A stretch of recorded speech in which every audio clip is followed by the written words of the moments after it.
Truth Talks, the show that shines a light in dark places and brings the barbecue to the public. Let's go.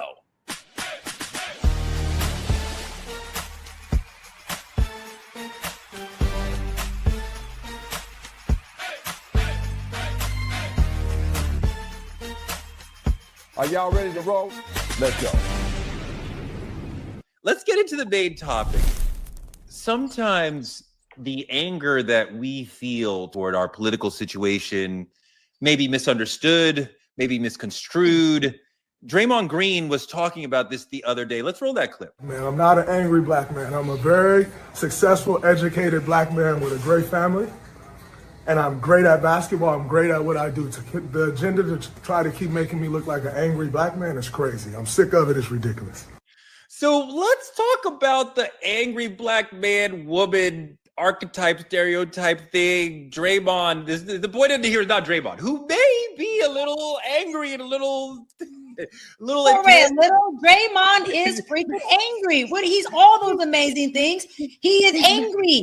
They have him on the court for a reason. He puts pressure on people, man. Draymond is part of the game. But let's not focus on Draymond. The point is the anger that a lot of us feel at the way that they look at us and the desire to be violent in response to what we are not getting politically, the justice, the equality. There is a lot of black anger, and you do say, should we be more Malcolm than Martin, more aggressive, more Black Panther than SNCC? Should we, we can march, look at them rioting. I don't know what they got out of that, but a lot of them went to jail. But our political ideals might sometimes need a little more force behind them. We have the president of the NAACP in California here. Are you committed as a black person, Dr. B, to the continuing Dr. King peaceful, civil disobedience, nonviolence, or at some point do we need to add some of what Malcolm X and the Black Panthers were talking about? Well, listen, MLK was a member of our NAACP, and as president, I'm gonna roll with my member, right? But I am that president of NAACP where I'm a little Malcolm.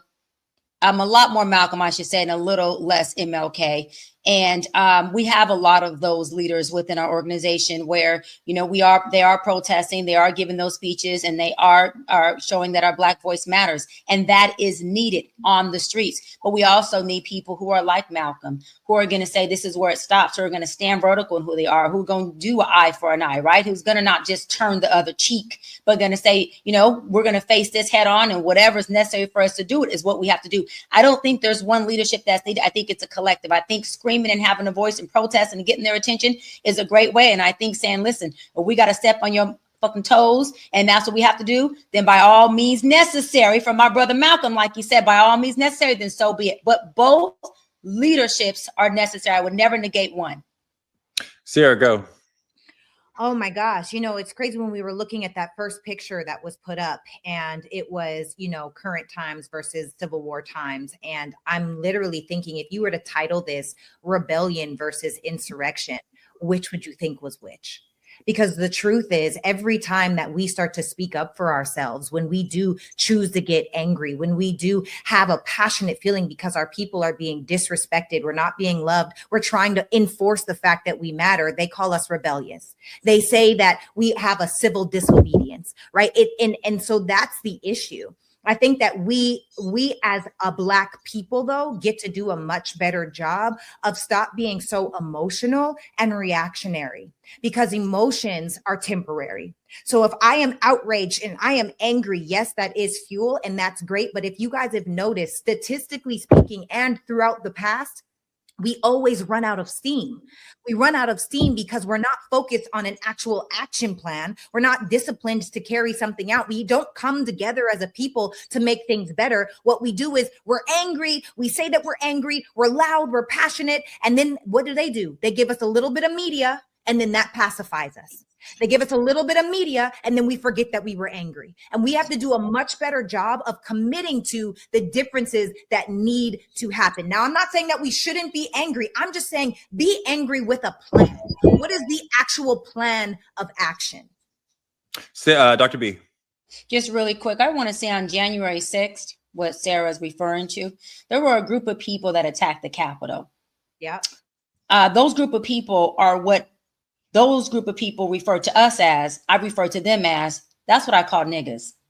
Those were niggas attacking a Capitol right here in this video. On the left, you got niggas attacking the Capitol. On the right, you have leaders of all races, of all creeds, of all ages who are marching and protesting for issues, legislation, concerns, and change and justice. Two totally different people. And so when they say niggas, I look at them niggas who are attacking the Capitol, who should have been criminalized for these acts, who our current president has what?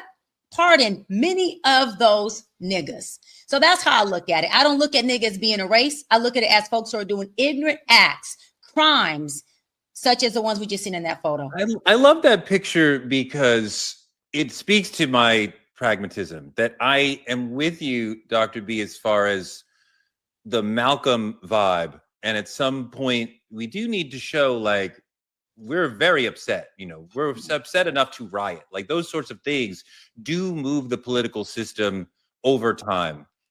But we cannot have a violent uprising against this country. Like, we need to have peace. Even the picture on the right here, these people are engaging, as far as I can tell, in property damage, right? They are not attacking individuals, right? I believe they're attacking a statue, right? Because you see a Civil War statue, right? So when we're doing that sort of thing, we are showing the capitalist structure how angry we are. When we attack individuals, now the structure will come back and crush us. We cannot survive in that way. So even though we feel the anger, and you think about somebody like Rodney Hinton Jr., right, in Ohio, his son is murdered by a police officer. And then he goes the next day and purposefully kills the officer. Yes. Now, I'm not saying I would have done it, but I understand, right? And can we make success? Can we have political success doing that at scale? Absolutely not. And I am not telling other people to go do that. But I feel it.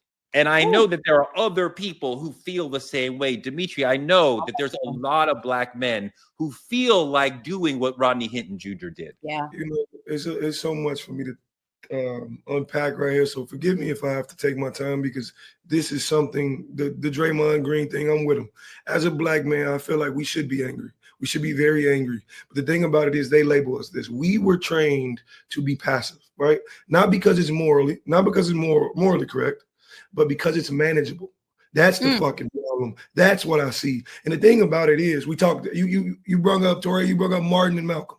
Yep. What people often misunderstand about Martin and Malcolm, Malcolm was strategic, not violent. Martin was radical, not weak.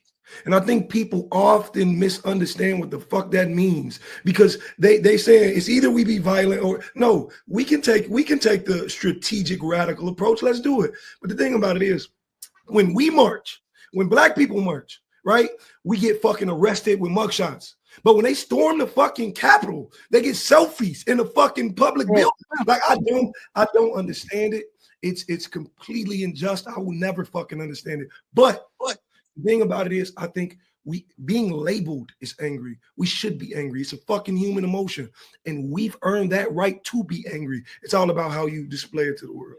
I mean, you know, what you're talking about is absolutely right. James Baldwin's talking about, if you're Black and you're not angry, what is the problem? Because you should be upset about the state of Black people and Black justice in this country. We are not getting our fair share. Slavery still affects us. There's massive policing problems. There's massive wealth inequality. We should be angry. And that doesn't mean we should leave this country. I want this country to be better for us. Don't tell me if you don't like it, then leave. No, I want America to be the greatest country of the world and to work for us and not just for them, right? Dr. B, go. I love what Dimitri said. He said that labeling Black men as angry is a form of suppression. That's what I heard him say, right? Yes. It's a form of suppression. And it is also a form of what we've been talking about here on True Talk, silencing the Black voice. And let me go further.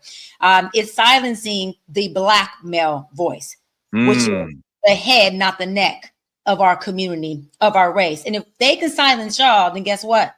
They feel they can silence us. And when they don't silence the Black women, what does that do? It makes us pass y'all up, proceed y'all in every way that we have, because they are choosing to use you guys' natural way of feeling as a way to weaponize it against you, so that when you are having emotions, they want you to do the opposite of angry and go to the place that's super, super vulnerable and soft. And what that has done is, and I'm probably going to have a huge unapologetic opinion about this, and I don't care. What it has done is it has softened a lot of our Black men. It has made our Black men feel like they can't stand vertical in who they are. It has made our Black men feel like they can't have a voice in their house, a voice in their relationship, a voice as parents. And let me go further. They don't even talk about y'all asses at the presidential debate. They don't care about your diabetes. They don't care about your prostate cancer. They don't care about the Black on Black crime. They talk about the Black woman dying 3 times more when giving birth than a white woman. They never mention the Black man. And let me say one more thing. When Kamala was running for office, our sister Kamala, she didn't mention y'all Negroes either as much.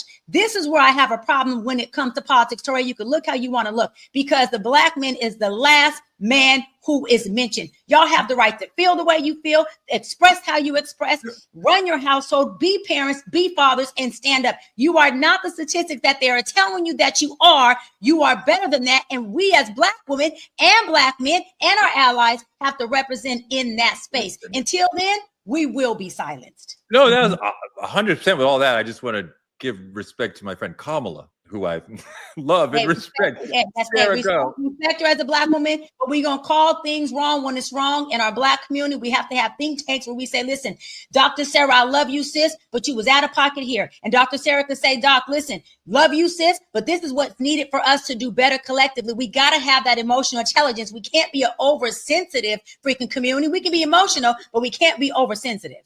100%. Let's listen to Draymond Green again.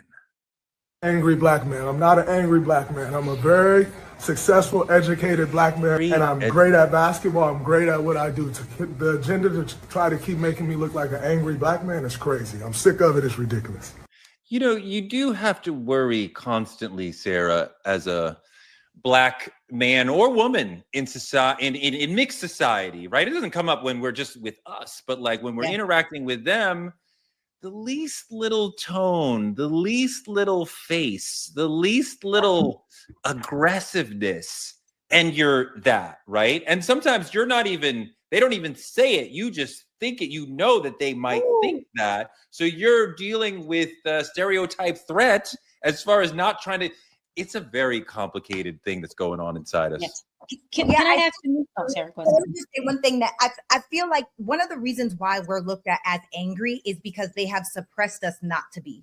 So now when we start feeling our real feelings, it's like, oh, whoa, this isn't supposed to happen. But when I have conversations with my 85-year-old great aunt Marge, and she's telling me about in the past how she used to say her mother said, don't start no trouble. If they look at you a certain way, if they spit on you, if you go, don't drink from that fountain, don't start no trouble. We don't want no trouble over here. And it wasn't until the late Congressman John Lewis was able to say, we need more good trouble in our life. We need to be those voices. We need to get out there. We need to have these conversations. We need to come together, because to be honest, if you look at who has control, the only reason why who's in control is because what did they do? They raped, they pillaged, and they killed. The only way that they were able to literally colonize this entire nation, they took the people that are from Native Americans, they are native to this land, and made them strangers to their own land, and then took it, pushed them into areas that they don't belong in, stole people from other countries, brought them here, and taught them, we're going to rape, pillage, and steal. It's just like the elephant that's connected to the chair. If you put a baby elephant and you harness it to a chair, a small little peg in the ground, it's unable to pull the peg out of the ground. Well, as it gets older, it doesn't even try. Why? Because it is a mind control. Why? Because we are so clear that we are supposed to be nice and dismissive and understanding. And the moment that we come with passion, they're not used to that because they've taught us not to have it. The passion that you're coming with and Dr. B's coming with, I love, and it reminds me of Romany Malik in 40-Year-Old Virgin. Roll that. That I can't do. Now don't be a Negro, be my nigga. All right, help me out. Hold on. I ain't nobody's nigga. Well, I mean, you somebody's nigga wearing this nigga top. Now you're being condescending. You've been warned, all right? Let's move forward amicably. Okay, well, check this out, though. First of all, you throwing too many big words at me. Okay, now, because I don't understand them, I'm going to take them as disrespect. Watch your mouth and help me with the sale. Okay, see, now you found yourself a nigga. You were looking for a nigga? Nigga Here now. now. If you wanna go, I suggest you move back. So the whole thing is like that we are like Romney and Kevin Hart is America. Like, help me out. Don't be a nigga, be a nigger. He's like, nigga here now. We are like, nigga here now. Like, we're mad. Like, do we take this feeling that we have to a civil war, Dimitri? Like, is that the vibe? Like, people keep talking about that. Like, is that what we need to do? Absolutely, in my opinion, absolutely. Absolutely. Fight for it. You know, the thing about it is Black passion. I'm gonna say passion because you've been seeing a lot of it on the screen. Black passion is viewed as fucking criminal in this country. We need to relabel things because why white rage can be viewed as fucking patriotic. Like, it does not make sense. So the thing about it is, for me, I think the idea of it is a fight at this point. It's something we have to break down and fight for because we're being labeled with things that don't apply to us. It's just who we are. So absolutely, I want to fight. Dr. B, you want to fight? This is my thing. Jay-Z said it best. I have 6 degrees. I went from the hood to the hills. I beat the statistics. I'm not a baby mama. I'm a product of teenage pregnancy. My father was a street dude who sold, move weight.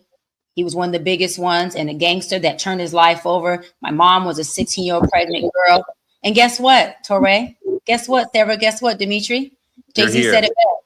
Still nigga to some people. Still nigga. Let me go further. Still nigga to some of my Black people too. So what am I saying is it's not about us focusing on whether we want to fight or not physically. We need to focus on what is the fight that we are fighting for. First of all, what's the loaf? Let's breadcrumb what the hell that strategic fight looks like. One thing Republicans do, which predominantly are white people, as we know, they strategize years ahead. They know who they want to run for office in 4 years, in 10 years, and 30 years.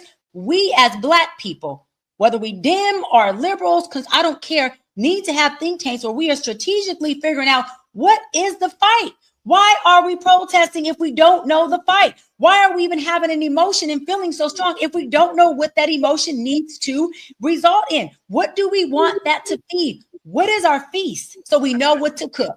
Dimitri, I think that she makes an excellent point that I'm not sure what issue is so passionate and central to a wide swath of Black people, multiple classes, Atlanta, New York, LA, Oakland, that would everybody's going to work, like when it was the civil rights movement, the Black Power movement, the issues were clearer to us. So it was easier to get a large group of Black people to say, I will sacrifice my body, potentially my health and safety to march here, to the issues now are much more complicated. I don't know that you could you could get a group of people to coalesce to where they're risking their bodies for. I just think the issues are heavier now, are broader now, and the needs that we have as a community are much broader now. Go ahead. Absolutely, I absolutely agree with you, and I absolutely understand all that. But the problem is this: we've never lacked warriors. We lack a war room. That's the fucking problem. We don't have anywhere to strategically get this fight together. There's not spaces where we're large enough where people are gathered. Look how strategic they've been with us. At one point, major corporations adopted the Black Lives Matter movement. Within a year, it was completely wiped. They like you said, Dr. Brian, breadcrumbs. They painted the streets. They fucking did all these things just to silence us long enough so we forget that any of this fucking occurred. We need to sit down, create strategy on how the fuck we can fight back, and then go out there and fight it. Because fighting doesn't have to be violent. Torre, I'm not an angry black man. Don't label me now. I'm not an angry black man. You should be. I'm just a black man with some anger. That's all I am. You should be. You shouldn't be an ABM, but you should be angry because of what's going. I feel like that you kind of made reference to Black Lives Matter there, and I want to bring out a point, and I wonder if Dr. Bryant, as an NAACP person, agrees with this. Black Lives Matter had a tremendous impact on America before Trayvon Martin, before Black Lives Matter really got going. Ferguson. We saw in this country police killings as separate things that happened that didn't have any relationship to each other. And there was not any legislative or political feeling of like we could do something because something happened in Buffalo, something happened in Oakland. They are completely separate. And Black Lives Matter, through nonviolent education of the masses, through Twitter, through other media, made people see these are all interconnected stories. This is one singular thing that is happening. And we can have things like body cameras and consent decrees and other ways of reshaping policing, not changing what Black people do, but changing what the police do to have better outcomes. It's not perfect, but we made the media and the country understand this is one story. So they had a massive impact. They can't save every Black person who's on the wrong end of a police gun, but we did have a massive impact, a massive change on America from Black Lives Matter. Dr. B. I want to say this really quick, because Dimitri, you said, as you continued, some really good points, Ray, you just did too as well. When you talk about the angry Black man, another thing when it comes to protesting, or to your point, when it comes to organizing, right, for these issues, why is it that we are only organizing when there's a George Floyd moment or when there's a death? Why are we not organizing being preventative? Why are we always being interventive? That's not how it works. Second thing is, when we are out there protesting, when we are out there doing this fight, violently or not, there's a huge, gigantic percentile of us, especially our Black men, who will be prosecuted. Guess what prosecution does? It puts something on their record that then makes it hard for them to get a job.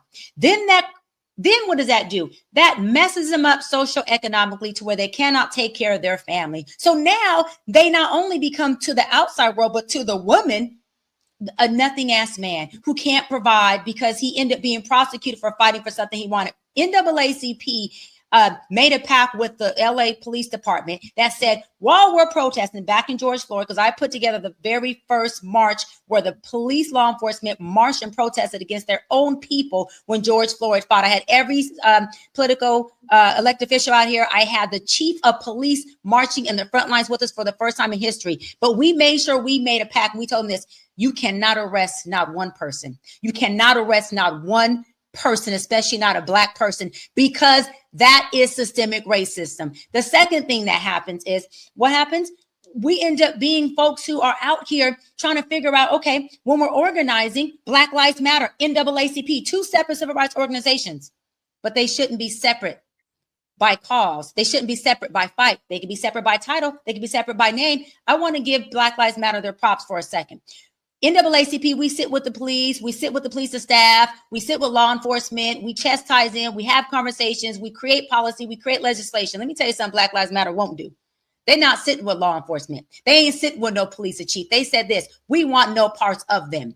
What am I saying? Both leaderships are necessary. Black Lives Matter is making a large splash when they were on the streets, and NAACP is systemically, internally creating legislation, and we are creating policies that can work for us. So all I'm getting to is that, yes, Torre, yes, Dimitri, yes, Sarah, we have to organize, we have to be preventative, but we also have to make sure we are having conversations with these lawmakers so our brothers, our sisters don't end up in a worse position fighting for a good fight and having to then do a whole 360 in reverse uno and fight for their life and fight for the socioeconomic status because they can't go nowhere after they fought a good fucking fight. It's unfair.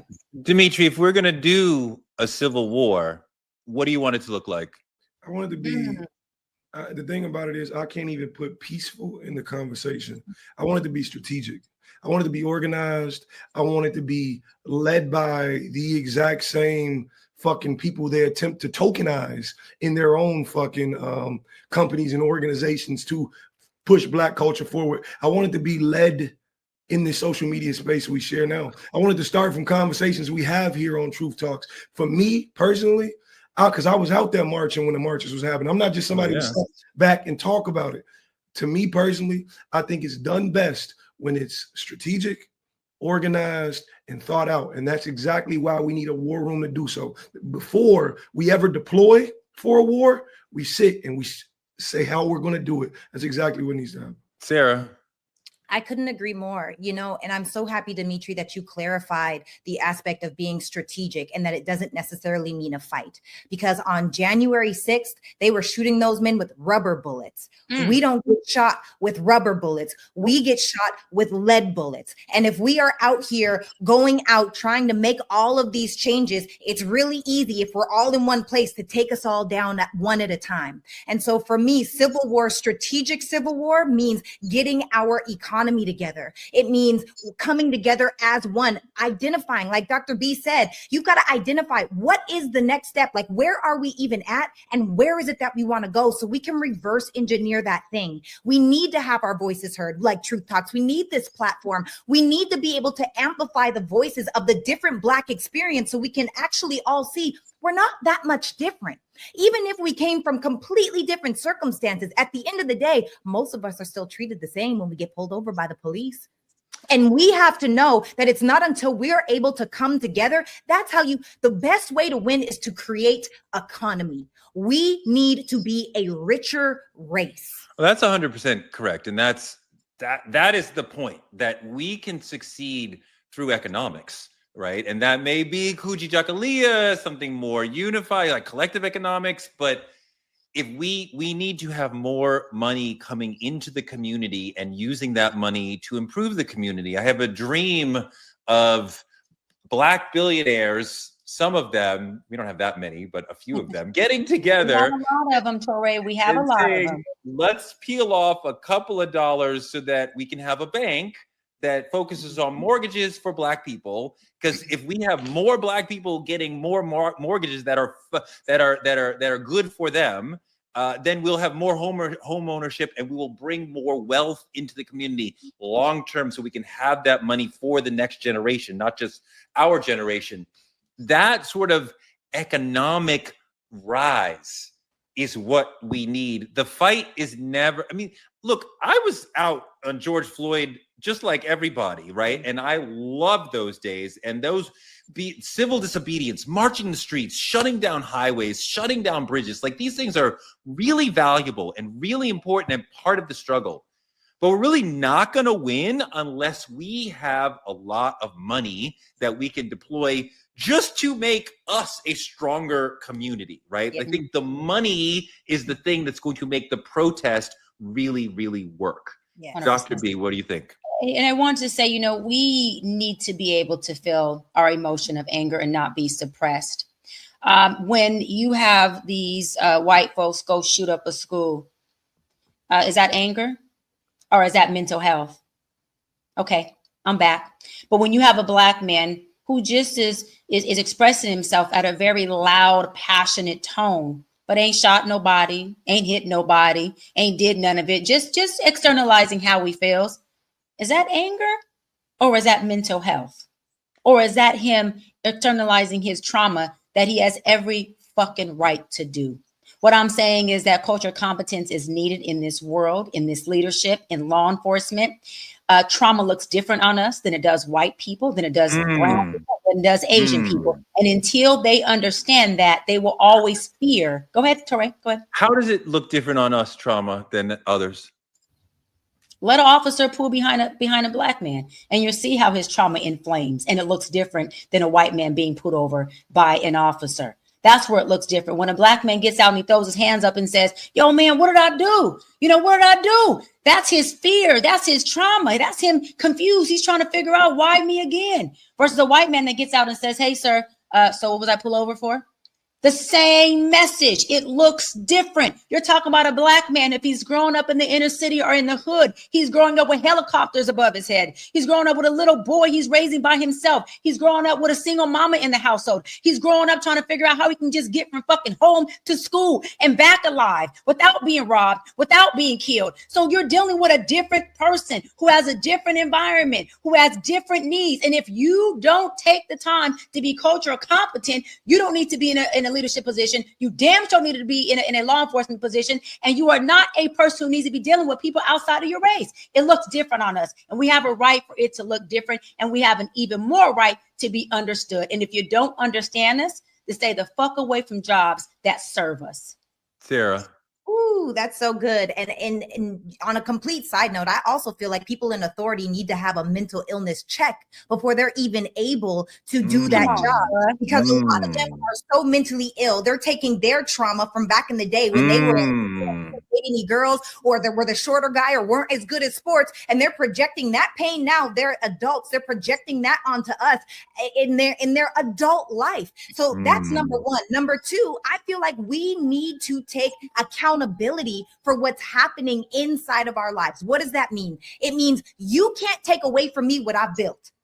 If we get focused on creating economy for ourselves by joining together, by having actual business plans, by pooling our money together, by creating an opportunity for us to grow together instead of that crabs in a barrel mentality, everything will change, because we are some of the most powerful, resilient people that exist on this planet. And as long as we can work together and identify the issue and work against that, take that anger and funnel it into strategy, funnel it into intention, funnel it into action that needs to happen day by day by day. And one day we'll look up and life will look completely different. Dimitri.